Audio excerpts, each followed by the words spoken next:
Vous êtes-vous déjà demandé pourquoi certaines personnes se réveillent toujours à la même heure au petit matin, comme si elles étaient réveillées par quelque chose qui les dépasse? Pourquoi, dans l'ombre et le silence de la nuit, sommes-nous appelés à ouvrir les yeux? Et plus intriguant encore, qu'est-ce que ces heures ont à nous révéler? Préparez-vous, car nous allons aujourd'hui explorer les mystères qui entourent notre connexion avec le divin et la façon dont ils peuvent profondément influencer votre vie. Vous êtes-vous déjà réveillé vers 3 ou 4 heures du matin en vous demandant pourquoi? Se pourrait-il qu'il y ait plus qu'une simple interruption du sommeil? Et si ce réveil était un signal, un message chargé de sens? Tout au long de cette réflexion, nous allons répondre à ces questions et révéler ce qui se cache derrière ces moments apparemment banals. Suivez attentivement, car ces réponses pourraient changer votre façon de voir vos nuits et votre vie. Tout d'abord, il est important de comprendre que ces heures matinales, entre 3 et 5 heures du matin, ont été appelées moments sacrés par diverses traditions spirituelles. Ces appellations ne sont pas le fruit du hasard. Des études scientifiques montrent que pendant cette période, notre cerveau se trouve dans une phase particulière. Le sommeil paradoxal, connu pour être la phase où les rêves sont les plus vifs. Ce cycle nous connecte également directement au subconscient, où les peurs, les désirs et même les messages peuvent se manifester d'une manière unique. Lorsque vous vous réveillez à ce moment-là, il se peut que vous fassiez de l'expérience d'un alignement rare entre l'esprit et l'âme. Mais pourquoi précisément à 3 heures du matin? Cette heure particulière a été baptisée « heure des dieux » ou « heure sacrée » par ceux qui pensent qu'à ce moment-là, la barrière entre les mondes physiques et spirituels est la plus mince. Il ne s'agit pas seulement d'une croyance. Cette idée trouve un écho dans les récits de personnes qui, au fil des siècles, affirment avoir eu des visions, des inspirations et des révélations au cours de ces heures. La science contribue également à élucider ce mystère. Notre taux de mélatonine, l'hormone du sommeil, commence à diminuer aux premières heures du matin, ce qui nous place dans un état intermédiaire entre le repos profond et l'éveil. C'est dans cet état que, selon de nombreuses personnes, nous devenons plus réceptifs aux messages spirituels. Qu'est-ce que cela signifie pour vous? Imaginez que chaque réveil à 3 heures du matin est une opportunité. Vous êtes peut-être appelé à réfléchir, à chercher des réponses aux questions qui vous préoccupent ou simplement à vous ouvrir à une nouvelle perception de votre existence. Ce n'est pas le fruit du hasard. Les grandes histoires de la Bible, par exemple, révèlent comment des moments apparemment ordinaires sont porteurs d'une plus grande signification, guidant ceux qui les ont vécus vers des destins transformateurs. L'histoire de Joseph le Charpentier est l'un des exemples les plus connus. Au milieu du doute et de la peur, lorsqu'il a découvert que Marie était enceinte avant le mariage, il a envisagé de garder le secret. Mais dans son sommeil, Joseph a fait un rêve remarquable. Un ange lui apparaît et lui dit « Joseph, fils de David, ne crains pas de prendre Marie pour femme, car ce qui a été engendré en elle vient de l'Esprit Saint. » À son réveil, Joseph a suivi les conseils sans hésiter. Plus tard, un autre rêve a sauvé sa famille. Le même ange a averti que le roi Hérode recherchait l'enfant Jésus pour le tuer et a demandé à Joseph de fuir en Égypte. Chaque rêve avait un but clair et décisif, transformant le cours de sa vie et garantissant la protection du Sauveur. Qu'en est-il de vos propres réveils? Si vous vous réveillez à 3 heures du matin, il est peut-être temps de prêter attention à vos pensées, à vos sentiments et même aux rêves que vous avez faits. Quel message vous envoie-t-il? Quelles réponses sont à votre portée? C'est le moment idéal pour une réflexion sincère. Autorisez-vous à vous demander, y a-t-il quelque chose qui doit changer dans ma vie? Y a-t-il une décision que j'hésite à prendre? D'un point de vue spirituel, se réveiller à cette heure peut être un appel à la prière ou à la méditation. De nombreuses personnes rapportent que leurs prières à l'aube sont plus intenses, comme si une connexion spéciale avait été établie avec le divin. Si cela vous est déjà arrivé, ne l'ignorez pas. Profitez de ce moment pour calmer votre esprit, aligner vos pensées et chercher des conseils pour les questions les plus profondes de votre vie. Curieusement, la spiritualité n'est pas la seule à accorder de l'importance à ces moments. La médecine traditionnelle chinoise, par exemple, associe chaque moment de la nuit à des organes spécifiques du corps humain. Entre 3 heures et 5 heures du matin, l'accent est sur les poumons, considérés comme le centre des émotions et de l'énergie vitale. Si vous vous réveillez fréquemment pendant cette période, cela peut être le signe que quelque chose dans votre santé physique ou émotionnelle a besoin d'attention.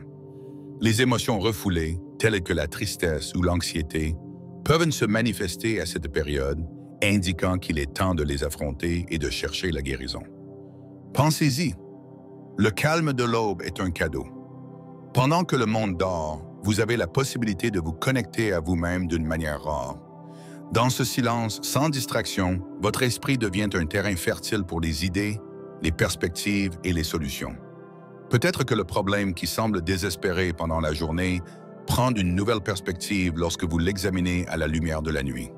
Pour en revenir aux Écritures, nous trouvons un autre exemple puissant en la personne de Gédéon, un homme ordinaire appelé à diriger les Israélites contre les Madianites. Dans Juge 6, Gédéon a reçu un message divin pendant la nuit, alors qu'il doutait de sa capacité à diriger. Il a demandé un signe et Dieu a répondu clairement, montrant qu'il était avec lui.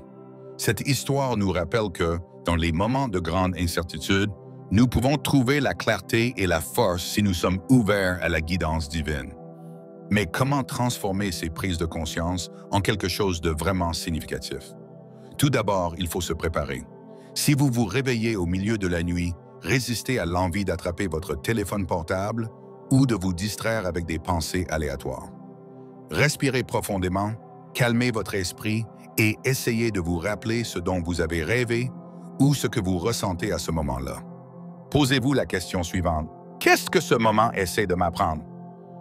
L'écriture d'un journal intime peut être une pratique très efficace. Notez vos sensations, vos idées ou même les questions qui vous viennent à l'esprit.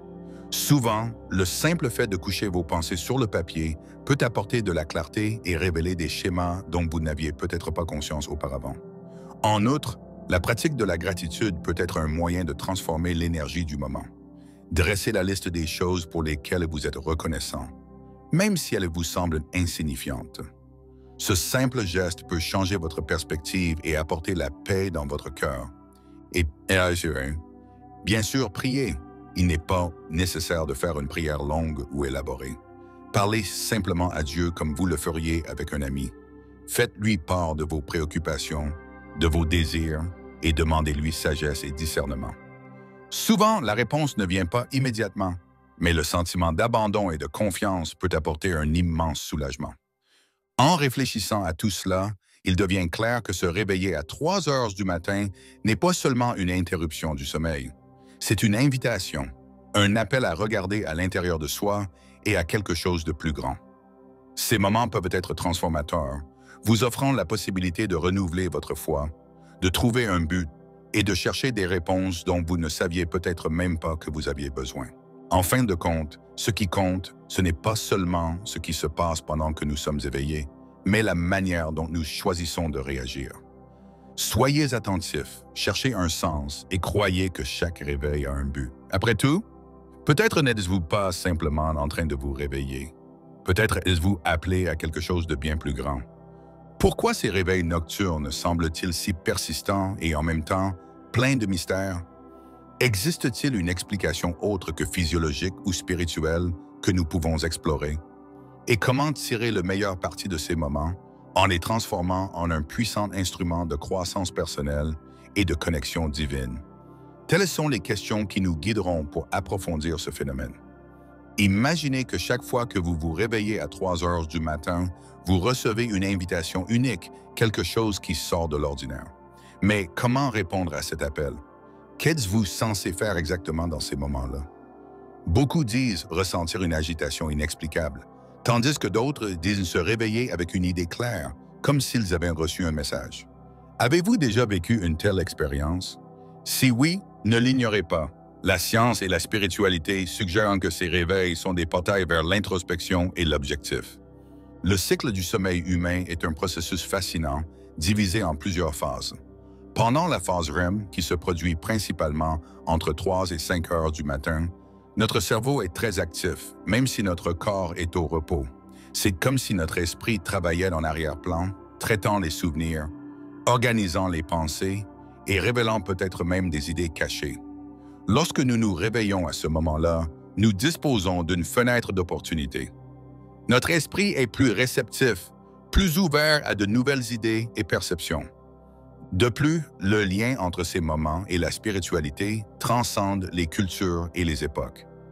Dans les textes bibliques, nous trouvons de nombreux exemples de la façon dont les premières heures du matin étaient utilisées comme un moment de recherche et d'abandon. Le roi David, par exemple, écrivait souvent des psaumes pendant la nuit. Dans le psaume 63, il déclare « Je me souviens de toi sur ma couche, je te médite pendant les veilles de la nuit. » Cela montre que ces heures de silence étaient considérées comme des moments de connexion profonde avec Dieu.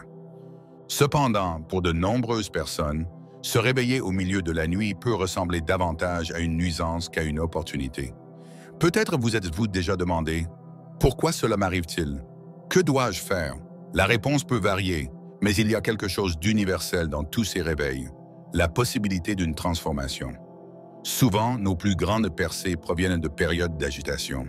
C'est dans cet inconfort que nous trouvons la possibilité de grandir. Si vous êtes en proie à des inquiétudes ou à des doutes, ces heures de réflexion peuvent s'avérer extrêmement utiles. Posez-vous la question suivante: qu'est-ce qui m'empêche d'aller de l'avant? Est-ce que je porte des fardeaux que je dois laisser derrière moi? Cette introspection peut ouvrir des portes sur des réponses que vous n'avez pas pu trouver dans le rythme rapide de la journée. La Bible nous offre également l'histoire de Samuel, un jeune homme appelé par Dieu pendant la nuit. Il dormait dans le temple, près de l'Arche de l'Alliance, lorsqu'il entendit appeler son nom. Pensant qu'il s'agissait du prêtre Élie, il alla le trouver, mais Élie lui dit qu'il n'avait pas été appelé. Après la troisième fois, Élie comprit que c'était Dieu qui parlait à Samuel et lui ordonna de répondre. « Parle, Seigneur, car ton serviteur t'écoute. » Samuel a suivi cette directive et, à partir de ce moment, sa vie a complètement changé, devenant l'un des plus grands prophètes d'Israël. Cette histoire nous rappelle que même dans notre jeunesse ou notre inexpérience, nous pouvons être appelés à quelque chose de plus grand. Dans le silence du petit matin, vous pouvez avoir l'impression d'être seul, mais peut-être êtes-vous préparé à quelque chose que vous ne comprenez pas encore. Comme Samuel, il vous suffit peut-être de vous arrêter, d'écouter et d'être prêt à répondre. Un autre aspect intéressant est la relation entre ces réveils et nos rêves. Combien de fois vous est-il arrivé de vous réveiller avec un rêve très vivant à l'esprit, mais de le laisser s'estomper au fil de la journée? Ces rêves peuvent contenir des symboles, des messages ou même des réponses à des questions auxquelles vous êtes confrontés. C'est pourquoi il est important d'y prêter attention et de les noter chaque fois que cela est possible. Chaque détail, aussi insignifiant qu'il puisse paraître, peut être porteur d'une signification profonde. Par exemple, dans l'histoire de Joseph, fils de Jacob, les rêves ont joué un rôle crucial. Jeune homme, il a rêvé que ses frères se prosternaient devant lui, ce qui a d'abord suscité la jalousie et des conflits familiaux. Cependant, des années plus tard, ces mêmes rêves se sont réalisés lorsque Joseph, devenu gouverneur d'Égypte, a sauvé sa famille de la famine. Le parcours de Joseph nous montre que nous ne comprenons pas toujours le but de nos expériences au moment où elles se produisent, mais que chaque pièce se met en place au bon moment. Si vous vous réveillez avec un rêve en tête, ne le rejetez pas. Notez-le, réfléchissez-y et priez à son sujet. Demandez-vous, qu'est-ce que cela peut bien vouloir me dire? Y a-t-il quelque chose que je dois réaliser ou changer dans ma vie? Outre les rêves, il est important de reconnaître le rôle du calme dans ces moments. Alors que l'agitation de la journée peut nous distraire, l'aube nous offre un rare espace d'introspection. Si vous êtes confronté à des difficultés, profitez de ce moment pour chercher des solutions dans le calme. La prière et la méditation sont des outils puissants, non seulement pour trouver des réponses, mais aussi pour renforcer votre foi et votre confiance en quelque chose de plus grand. La prière de Jésus dans le jardin de Gethsémani est l'un des exemples les plus frappants de recherche et d'abandon pendant la nuit. Avant d'être livré à son plus grand défi, il s'est retiré pour prier, demandant la force et la résignation à la volonté de Dieu. Dans Luc 22, nous lisons qu'il a dit « Père, si tu le veux, éloigne de moi cette coupe. Toutefois, que ce ne soit pas ma volonté, mais la tienne qui se fasse. » Le courage et la soumission de Jésus à ce moment-là démontrent l'importance de rechercher des conseils et de la force dans les moments les plus difficiles. Si vous vous sentez appelé à quelque chose de plus grand, ou si vous êtes confronté à une décision importante, suivez cet exemple. Profitez de ces heures de silence pour demander le discernement et avoir confiance que les réponses viendront au bon moment. N'ayez pas peur d'affronter vos doutes ou vos peurs. Voyez plutôt ces moments comme une occasion de renforcer votre foi et de vous préparer à ce qui vous attend. Un autre point fondamental, c'est que ces prises de conscience peuvent nous aider à réévaluer nos priorités. Combien de fois nous arrêtons-nous pour réfléchir à ce qui compte vraiment? La vie moderne est pleine de distractions. Mais l'aube nous invite à une pause forcée, un moment pour reconsidérer nos objectifs, nos relations et la direction que nous prenons. Posez-vous la question suivante. Est-ce que je vis en accord avec mes valeurs? Est-ce que je donne la priorité à ce qui compte vraiment? Ces questions peuvent être inconfortables, mais elles sont essentielles à une véritable croissance. Parfois, se réveiller au milieu de la nuit est exactement ce dont nous avons besoin pour rompre le cycle automatique de nos routines et nous reconnecter à notre objectif. Et que dire des moments où nous nous réveillons avec un sentiment inexplicable de paix? Il y a quelque chose de spécial dans ces moments où, même sans le comprendre complètement, nous sentons que nous sommes là où nous devrions être. C'est comme si le silence de la nuit était porteur d'un message de réconfort, nous rappelant que nous ne sommes pas seuls. Ce sentiment peut être une confirmation que, malgré les luttes, nous sommes sur le bon chemin. À la fin de cette période de réflexion, il est naturel que d'autres questions se posent. Pourquoi ces moments sont-ils si puissants? Comment distinguer un message divin d'une simple pensée? Et que pouvons-nous faire pour nous assurer que nous entendons vraiment ce que l'on nous dit? Ces questions nous conduisent à l'étape cruciale suivante. Comprendre comment appliquer ce que nous apprenons lors de ces éveils à notre vie quotidienne. Après tout, il ne suffit pas de se réveiller, il faut agir. À mesure que nous avançons, préparez-vous à découvrir comment ces moments de connexion spirituelle peuvent être transformés en actions concrètes. Les réponses que vous cherchez sont peut-être plus proches que vous ne le pensez et n'attendent que l'ouverture de votre cœur pour les recevoir. Que ferez-vous de cet appel? La décision vous appartient, mais une chose est sûre. Ces réveils ne sont pas de simples coïncidences. Ce sont des opportunités, des graines de quelque chose de beaucoup plus grand, prêtes à éclore. Si jusqu'à présent nous avons compris que se réveiller au milieu de la nuit peut être un appel et que chaque détail de ce moment a un sens, la question reste, qu'allez-vous en faire? À partir du moment où vous réalisez que ces réveils ne sont pas des hasards, mais des opportunités, le pouvoir de transformer votre vie est entre vos mains. Commençons par réfléchir à quelque chose de fondamental. Vous êtes-vous déjà rendu compte de l'influence de votre routine quotidienne sur votre connexion spirituelle? Se réveiller à 3 heures du matin ou à n'importe quel autre moment de la journée peut vous inciter à évaluer la façon dont vous avez utilisé votre temps et votre énergie. Posez-vous la question suivante. Est-ce que je vis en accord avec mes convictions? Ces questions, bien que simples, peuvent être le point de départ d'une transformation majeure. À partir du moment où vous réalisez que ces prises de conscience sont une invitation à renouer avec Dieu et avec vous-même, vous pouvez commencer à planifier de petits changements dans votre vie. Par exemple, réservez chaque jour un moment pour vous déconnecter des distractions et vous concentrer sur votre spiritualité. Ce peut être avant le coucher ou au réveil, mais l'important est de créer un espace dédié à la prière, à la méditation ou à la lecture de textes inspirants. Pensez maintenant au moment où vous vous réveillez aux premières heures du matin et où vous sentez que quelque chose vous pousse à agir, à réfléchir ou à chercher des réponses. Souvent, cette impulsion est silencieuse mais profondément puissante. À l'instar de Joseph qui a entendu les conseils de Dieu dans ses rêves et les a suivis sans hésiter, vous pouvez vous aussi profiter de ces moments pour prendre des décisions importantes ou trouver la clarté dans des situations difficiles. La Bible nous donne un autre exemple inspirant avec l'histoire de Moïse. Dans l'Exode, Dieu appelle Moïse d'une manière inattendue, par l'intermédiaire d'un buisson ardent. Bien que Moïse ait d'abord hésité et douté de sa capacité à diriger le peuple d'Israël, il a entendu l'appel et s'est fié au conseil divin. Cela nous apprend que même lorsque nous ne nous sentons pas prêts, Dieu nous permet de relever les défis et d'accomplir notre mission. Ainsi, lorsque vous vous réveillez pendant la nuit, rappelez-vous que, même si vous vous sentez petit face aux circonstances, il y a un plan plus grand à l'œuvre. Chaque réveil peut être un rappel que vous êtes préparé à quelque chose d'important, même si vous ne pouvez pas encore voir l'ensemble du tableau. Utilisez ces moments pour vous renforcer, Trouvez votre courage et croire que les réponses viendront au bon moment. Profitez également de ces prises de conscience pour développer un esprit de gratitude. Nous sommes souvent tellement accaparés par les soucis de la vie quotidienne que nous oublions de reconnaître les bénédictions que nous avons déjà. Faites une liste mentale ou écrivez dans un carnet les choses pour lesquelles vous êtes reconnaissant. Il peut s'agir de quelque chose d'aussi simple que votre santé, votre famille, un toit au-dessus de votre tête, ou même la possibilité de commencer une nouvelle journée. Cet exercice, aussi minime soit-il, peut transformer votre perspective et faire place à davantage de bénédictions dans votre vie.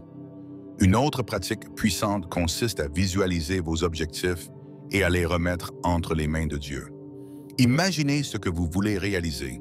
Visualisez les étapes nécessaires pour y parvenir et demandez à Dieu de vous guider pour chacune d'entre elles. Il ne s'agit pas seulement de désirer des choses matérielles, mais d'aligner vos désirs sur le dessein de Dieu pour vous. Ce faisant, vous renforcerez votre foi et ferez preuve de confiance dans le plan divin. N'oubliez pas non plus que ces prises de conscience peuvent être des moments idéaux pour intercéder en faveur d'autres personnes. Parfois, nous sommes tellement pris par nos propres problèmes que nous oublions de prier pour les autres. Mais quand on prend le temps d'intercéder, il se passe quelque chose d'incroyable. On ressent un lien plus profond avec Dieu et avec ceux qui nous entourent. De plus, la pratique de l'intercession renforce votre esprit et vous remplit de compassion. Pensez par exemple à Jésus dans le jardin de Gethsémani, priant avec ferveur pour lui et ses disciples. Il connaissait les défis auxquels il serait confronté, mais il comprenait également l'importance d'intercéder pour ceux qui étaient avec lui. Si vous vous réveillez au milieu de la nuit en pensant à quelqu'un, n'ignorez pas ce sentiment. Prenez le temps de prier pour eux, en leur demandant protection, paix et conseils.